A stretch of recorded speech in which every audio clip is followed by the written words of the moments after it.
Well, hello there. We've reached the portentous number of 1348 subscribers, so I have left the plague-ridden confines of my channel behind and sojourned out here into the virgin pastures to engage in the drinking of wine and the telling of stories. Unfortunately, I couldn't find 7 ladies and 2 other young gentlemen to keep me company, so I'm going to share this moment with you. Cheers. Welcome back, everybody, to me doing something unique. And that is to celebrate 1,348 subscribers by talking about the Decameron by Giovanni Boccaccio, because it takes place in Florence in the year 1348 during the Black Death.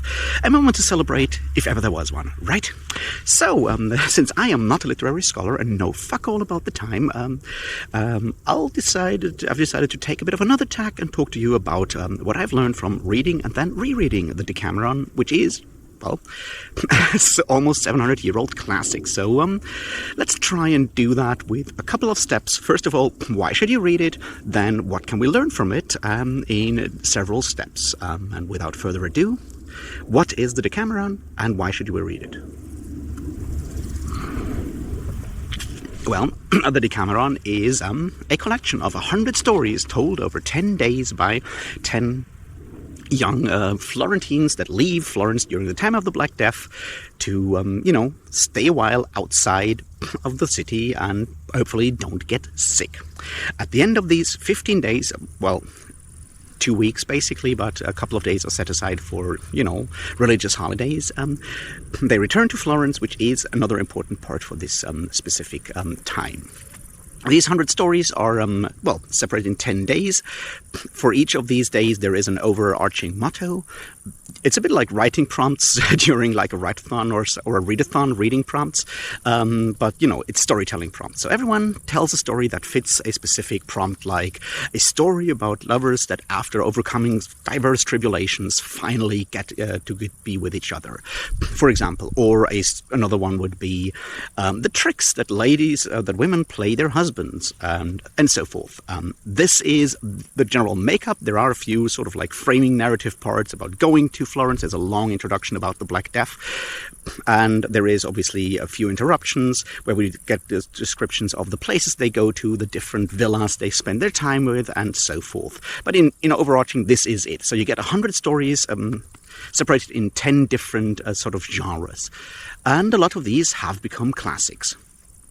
Giovanni Boccaccio is one of the 3 fathers of the Renaissance literature in Italy. The other 2 being obviously Petrarch, who wrote a bunch of love poems, and of course Dante Alighieri, who wrote a story about a guy getting lost in a wood. Well, so I've heard.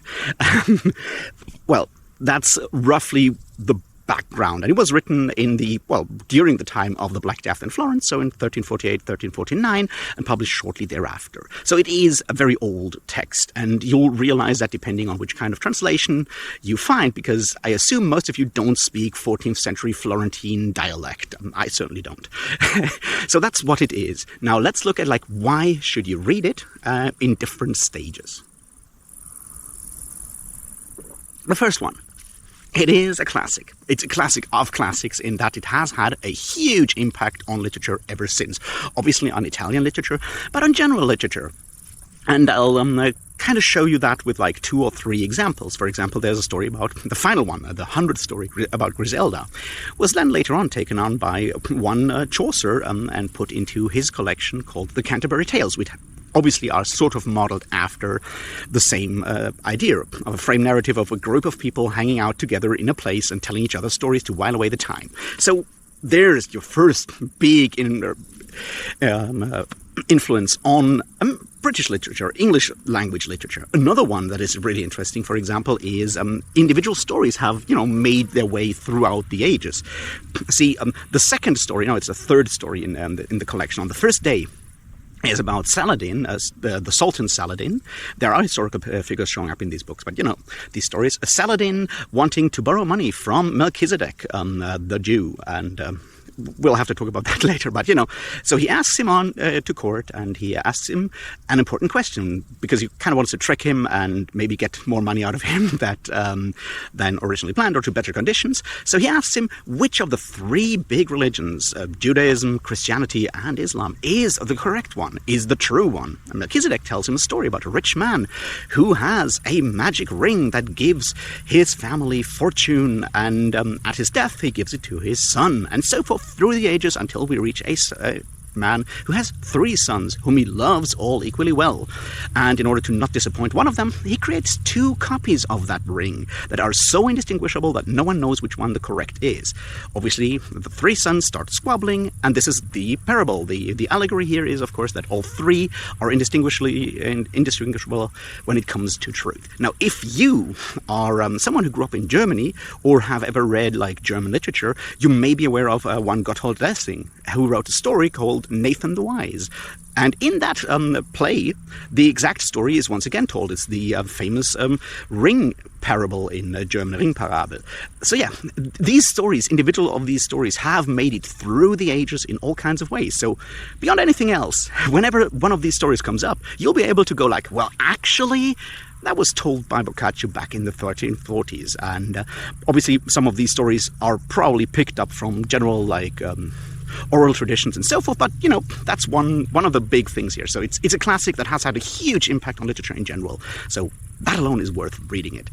But there's obviously more reasons to read this. The second part here is, of course, it is a historical document that gives you a lot of insight into a specific time and place. Now, obviously, all texts do that, but since we don't have that many texts from 14th century, a time that is sort of at the cusp of between the late Middle Ages and the Renaissance, at least in Italy, in Germany, or north of the Alps, it kind of took a while longer to become fully Renaissance, or what we would recognize as Renaissance today.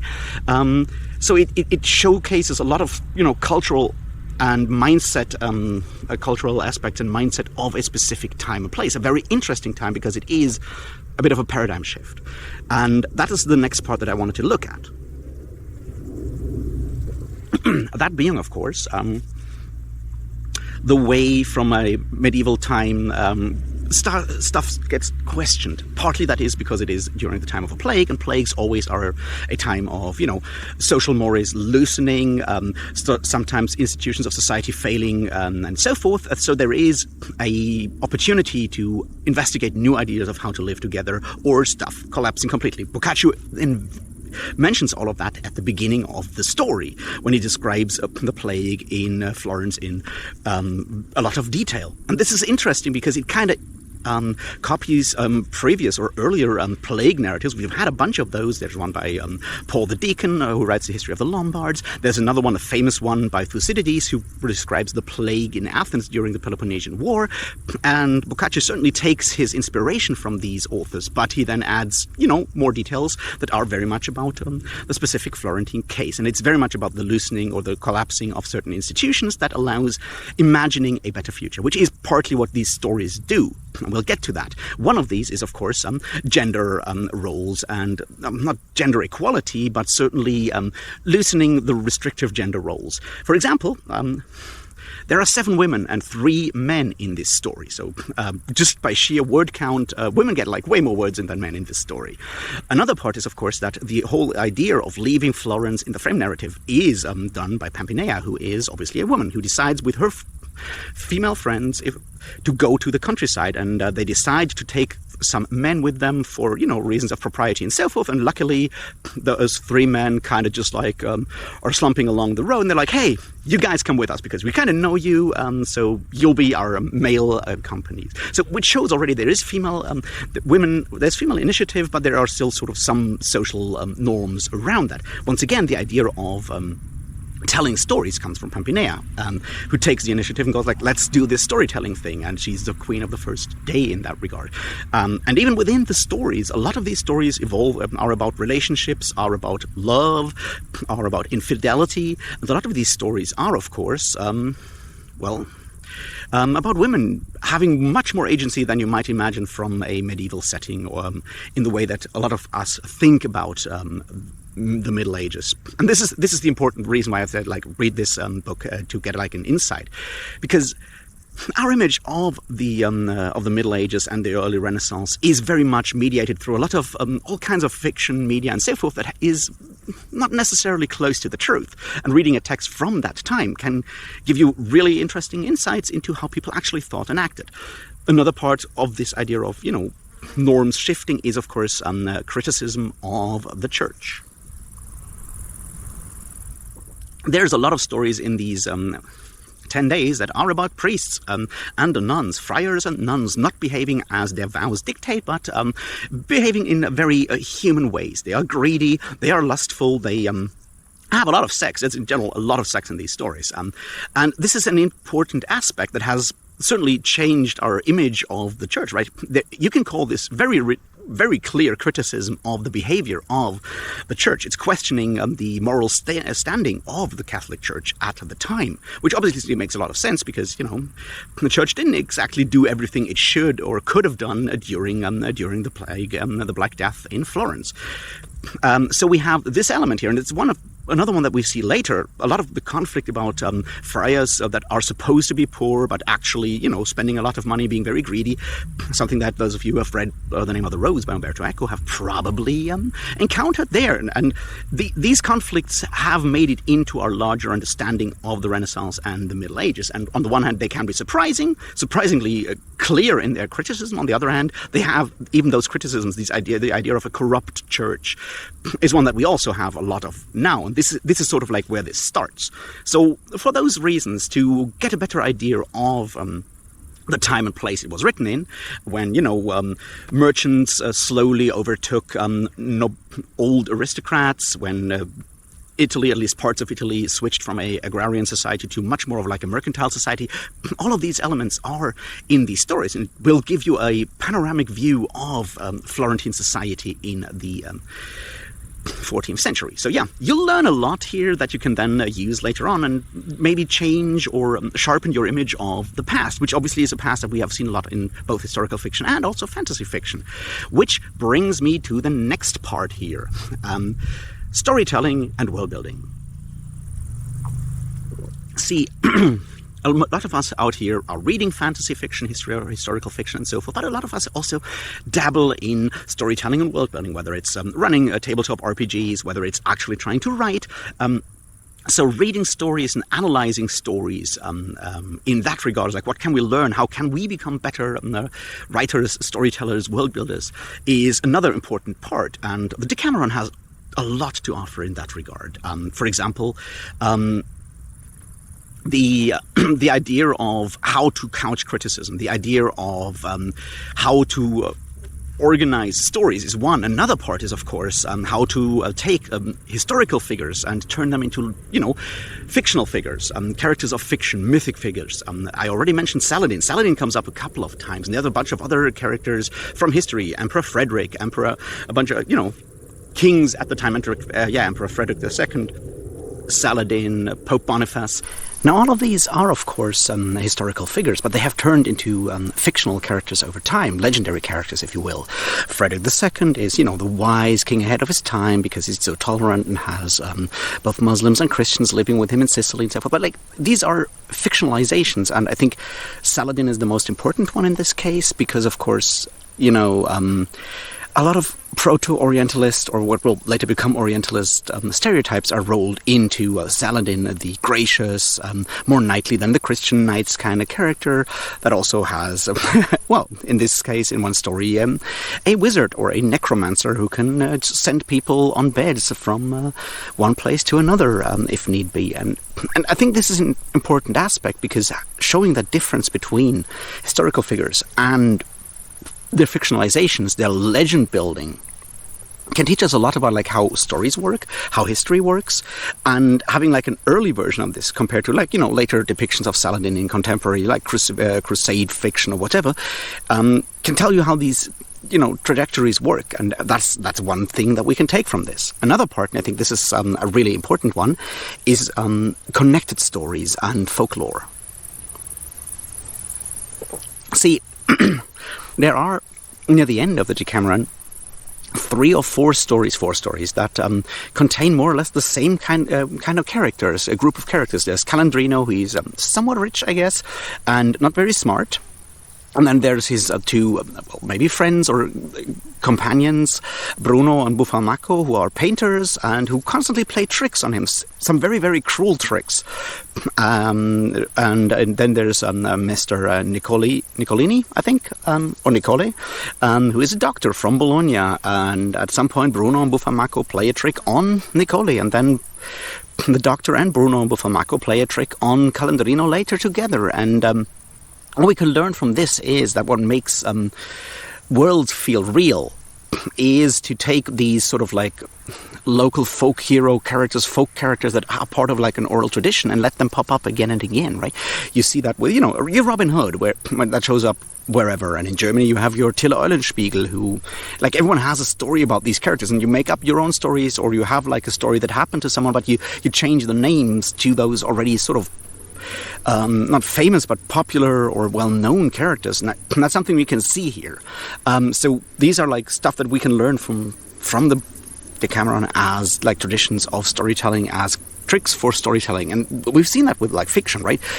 Take for example the Malazan Book of the Fallen, that has a lot of epigraphs by sometimes returning characters, or they feature returning characters, and that's exactly the kind of thing you see there. So that's another reason why to read the Decameron might be helpful for those of us who dabble in storytelling. Now there's three more things that I think make this worthwhile reading, and the next one is a feeling for, once again, like connected to world building, and that is, of course, localization. See, the Decameron is mostly built around Florence. Boccaccio lived in Florence. The characters of the frame narrative are Florentines. And that shows in the stories they tell, because they still tell stories about Renaissance Italy. And that means they also tell stories about different characters from different other cities, whether it's Milan, or whether it's Pavia, or whether it's Palermo, or other stories, Bologna. And all of these are full of sometimes vicious stereotypes about the inhabitants of these individual cities. And that's something we can learn. And obviously something that we probably already know is, like, you have stereotypes, you have like all kinds of prejudices about the people living next door, living in the next village over. That's just like human nature. But this also, once again, helps you define a world. It feels much more realistic when, the people from Bologna are kind of stupid and brutal. The people from Palermo are all treacherous and tricksters and greedy, and that's obviously something that you can still find in Italian culture today, and it's something that, for example, Paolo Bacigalupi took very well when he wrote Navola, and used exactly the same kind of thing. And obviously the level of influence of something like the Decameron on Navola is big, which is obviously one of the other things that we need to talk about. But I wanted to bring this up, that this is how you sometimes create a living, breathing world, or something that feels realistic, is including these kind of negative stereotypes that I would, probably call racist today, or at least absolutely hateful. But they make a world feel realistic, because a world is unfortunately very racist and full of negative stereotypes. So having that in there, I think, works well, because you can sort of, like, after a while, you realize that when someone mentions Bologna or whatever, you know what they're saying in addition to that, right? So that's another aspect here. There are two more. One of them is obviously sexuality. We need to talk about sexuality because we are talking about the Decameron. The Decameron is very much about sexuality. I sometimes joke that over 80% of the stories are about infidelity, and about 50% of them are about sex with priests. It's maybe not exactly those kind of numbers, but they're very, very close.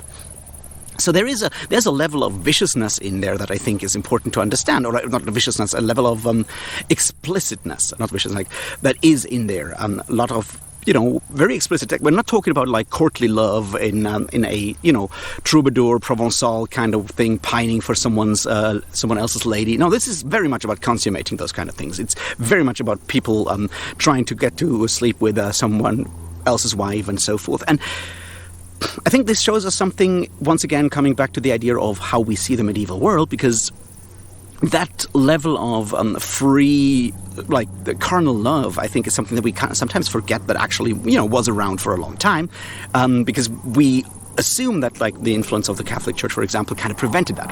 It obviously didn't. And there's, stories in here that are going into interesting directions. For example, there's a story about two very, very good friends, and at some point, the one friend falls in love with his friend's wife, and he sleeps with her, but his friend finds out, so he sleeps with the other friend's wife, and then they end up realizing that, yes, they already share everything else, so why not have, like, two wives and the wives having two husbands? So they end up in what you might call polyamorous relationship, which is something you probably wouldn't expect from a 1350s text, but it is in there. Once again, these surprising elements. The thing about sexuality, I think, is important here because it does get very explicit. It's interesting to look at, like, which characters within the story are getting explicit. A fun aside is in one of the older translations, probably the oldest English translation, there's one specific story about how a girl named Alibek learns how to put the devil into hell, which is very much a euphemism for fucking. And the translator was apparently so uncomfortable with it that in the English translation that I used, that is the basis for the audiobook that I used this time around, he claims that he doesn't understand the next part of the Florentine dialect, so he leaves it in Italian in the hopes that probably no one can censor him for putting that stuff in, because it's a very explicit conversation about of a priest trying to sleep with a young girl, youngish girl for the times, but you know what I mean, and it's full of innuendo and jokes about that, and he just leaves that out. So this is very much the level of not safe for work that you might expect from the 14th century, and it's still sort of pretty rough for today. So that's something I find interesting in that regard, because sexuality is an important part, and sexuality, like lived sexuality, I think is an important part. It's once again something that you see in that Paolo Galuppi took for Nabola, right? Is how often he talks about roots and figs, and you have a lot of these sort of like circumlocutions for sexual organs in the Decameron as well. Once again, something we can take away from it is like, if we want to use that kind of sort of like world and create a Renaissance feeling world, then yeah, people will fuck and people will talk about it a lot, and having that in there, reading it from like the source, so to speak, makes, I think, a bit of a difference. That's one part. The next part is, of course, once again, like criticism of the church. We have a lot of that, as I mentioned, in there, sometimes in just the depiction of greedy church people, sometimes in jokes, very clear commentary and ironic jokes about the church, and understanding that criticism of the Catholic Church, in particular for not holding to the ideals, the Christian ideals that they espouse, is something that has been around for a long time. It's certainly been around since the Gregorian reforms in the High Middle Ages. It's what led to the founding of both the Franciscan and the Dominican orders. It led, in regard, sometimes to, the Valdensian and maybe Cathar heresies. So having all of that in there and understanding that it's something that has been around for a long time, and something that can be, in the 14th century at least, and maybe under the special circumstances of the a plague situation, be vocalized by a leading citizen of Florence, a world famous by like Italy famous writer and scholar, can be used, written out in irony, obviously, but still clearly vocalized, I think, is something to keep in mind, to understand that idea of like everyone is under direct control of the church, and if you say anything wrong, then obviously the Inquisition will come for you. To understand that this is once again a depiction of the Middle Ages that we have found later. Funnily enough, the Decameron did end up on a bonfire and being burned by a priest, that being Savonarola, who was a Christian fundamentalist fanatic, not exactly your mainstream Vatican-style priest of the 15th century, but when he took over Florence for like a couple of years of what you might call a theocracy, he burned the Decameron for being, pretty explicit. But that's the other point, that discomfort or that dissatisfaction with the Catholic Church, or distance between like what it claims to be and how it acts did open the space for people like Savonarola to take over. So seeing sort of that portrayed already in the text, I think, is an interesting lesson to learn of like how society works and how the Renaissance, early Renaissance, late medieval society worked. Which, I guess, is when we kind of come to the last thing that I feel makes this text very interesting. And that is difference in mind. See, the Decameron is old. It's something like 670, 680 years old by now. And that is a long time. And you can realize that when reading the text, and depending on which kind of translation you use, it's clearer or less clear. But there are things in this text that are just difficult to understand. One day, the topic is stories about people that have extricated themselves from difficult situations through a clever riposte or clever saying. And a lot of them just don't make any sense anymore because we don't understand that dialect. It was written in 14th century Florentine dialect, which is very different from like any form of modern Italian, much less modern English. Fun aside, like modern Italian as a coherent language is more or less an invention of the 19th century. It hasn't. Before that, you have a lot of like regionalized and local dialects that are not necessarily all easy to comprehend by each other. So anyway, we see that in there, and we see sometimes the inability to understand people, I think, is interesting.